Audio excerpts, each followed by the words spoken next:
struktur kurikulum di pendidikan anak usia dini atau di PAUD seperti apa? Yuk, saya Eka Nova, ayo kita diskusikan bersama.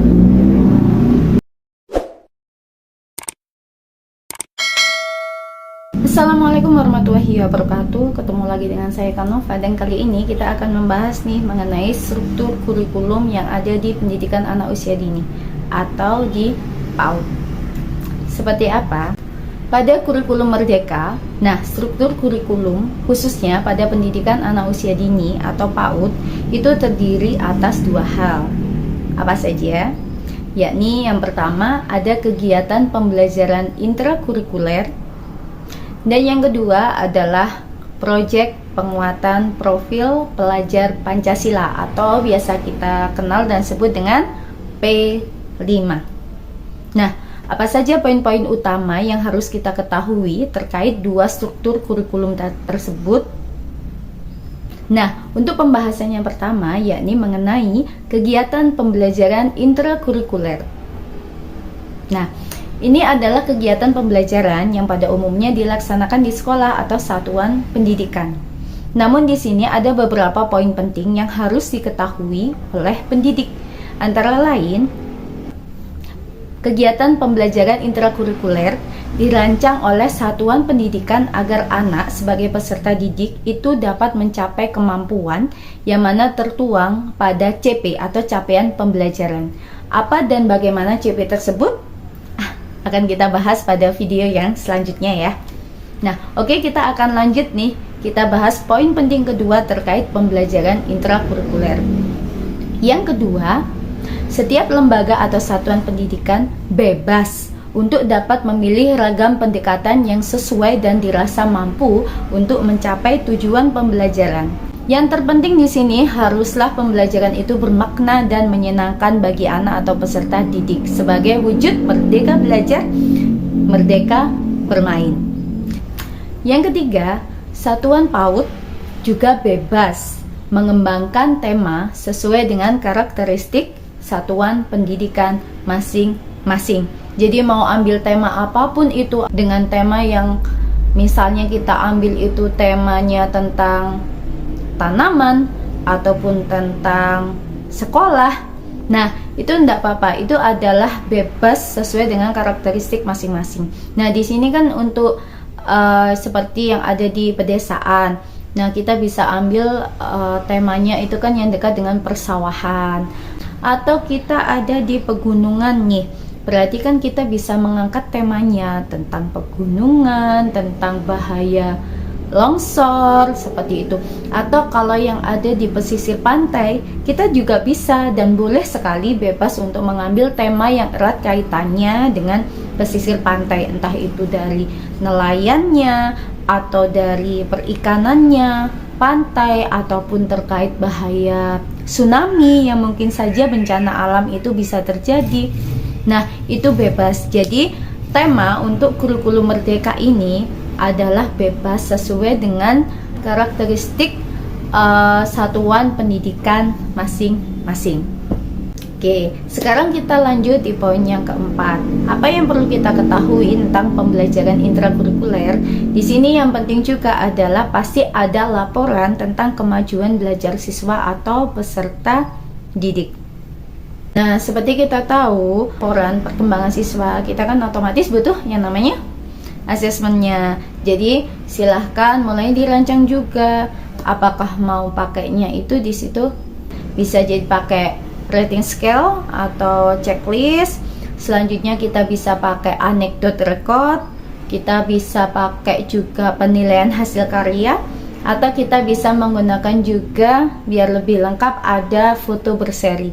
Kalau foto berseri ini jadi ada beberapa part foto yang itu berurutan yang dilakukan anak dari kegiatan awalnya, proses sampai akhirnya apa hasilnya. Nah itu tertuang dalam foto berseri dan ada deskripsinya. Itu tambahannya untuk yang saat ini.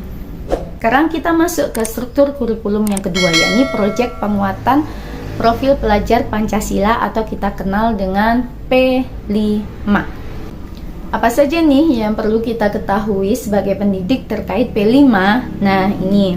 Yang pertama, kegiatan P5 itu terpisah dari kegiatan intrakurikuler tadi. Jadi, P5 itu berdiri sendiri ya. Nah, jadi nggak gabung sama yang namanya kegiatan pembelajaran intrakurikuler. Nah, yang kedua, kegiatan P5 bertujuan untuk pengayaan wawasan dan penanaman karakter sejak dini sesuai dengan nilai-nilai profil pelajar Pancasila yang itu disusun berdasarkan SKL atau Standar Kompetensi Kelulusan atau STPPA, Standar Tingkat Pencapaian Perkembangan Anak. Selanjutnya yang ketiga, kegiatan P5 di PAUD khususnya dilaksanakan cukup 1-2 kali dalam setahun.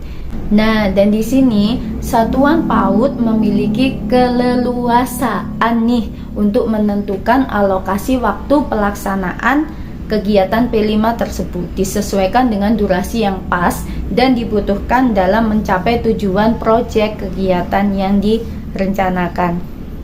Jadi bisa jadi untuk kegiatan P5 kita pakainya itu proyek ini dalam 1 minggu misalnya. Jadi dari awal misalnya hari pertama apa, kedua apa, ketiga apa, sampai akhirnya hari keempat atau keenam. Nah, ini setiap satuan lembaga itu diberikan keleluasaan nih untuk menentukan alokasi waktunya. Yang penting tujuan pembelajarannya bisa tercapai dengan baik. Selanjutnya, poin keempat, kegiatan P5 ini dilaksanakan dalam konteks perayaan tradisi lokal, hari besar nasional maupun internasional. Jadi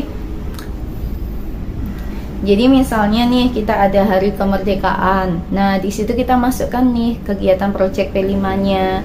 Nah, itu bisa kita masukkan di situ. Atau misalnya kita mau buat karena pas ada perayaan Bantengan atau misalnya semacam festival kebudayaan. Nah, di situ kita juga bisa memasukkan kegiatan P5-nya. Lanjut, item ke-5. Terdapat 4 pilihan tema besar yang sudah disiapkan nih oleh pemerintah untuk kegiatan pelaksanaan P5 ini. Apa saja temanya? Yang pertama, Aku Sayang Bumi. Yang kedua, Aku Cinta Indonesia. Yang ketiga, Kita Semua Bersaudara, atau dulu kita kenal dengan bermain dan bekerja sama ya. Dan yang tema keempat adalah Imajinasi dan Kreativitasku.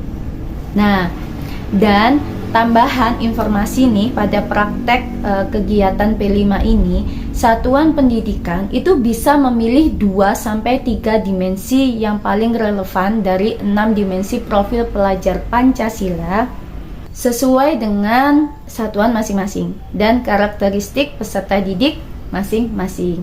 Baru setelahnya diikuti oleh pemilihan elemen dan subelemen yang ingin difokuskan. Nah, elemennya seperti apa? Ini bisa dilihat lengkap dan dipilih pada KEP BSKAP nomor 009 tahun 2022 tentang profil pelajar Pancasila. Jadi silakan nanti dibuka BSKAP-nya nomor 9 tahun 2022. Di situ nanti ada penjelasan lengkapnya terkait profil pelajar Pancasila, elemen subelemennya apa. Nah, yuk nanti kita belajar bersama ya setelah kita simak. Kita buka masing-masing. Nah, kita sudah membahas nih mengenai struktur kurikulum di PAUD. Now, kita akan bahas masalah alokasi pembelajaran di PAUD. Alokasinya adalah sebagai berikut. Untuk siswa atau peserta didik dengan usia 3-4 tahun, alokasi pembelajarannya adalah 360 menit per minggu atau di sini sekitar 6 jam per minggu. Sedangkan untuk peserta didik dengan usia 4-5 tahun adalah 900 menit per minggu atau 15 jam per minggunya. Dan itu alokasi pembelajarannya.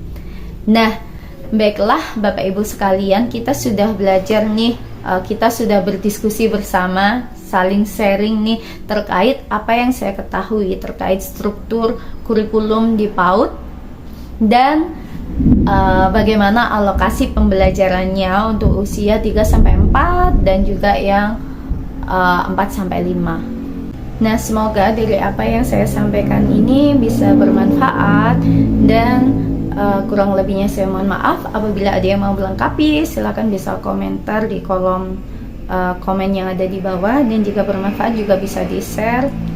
Dan terima kasih untuk yang sudah like dan subscribe, dan membuat saya lebih semangat untuk membuat video-video yang lainnya lagi.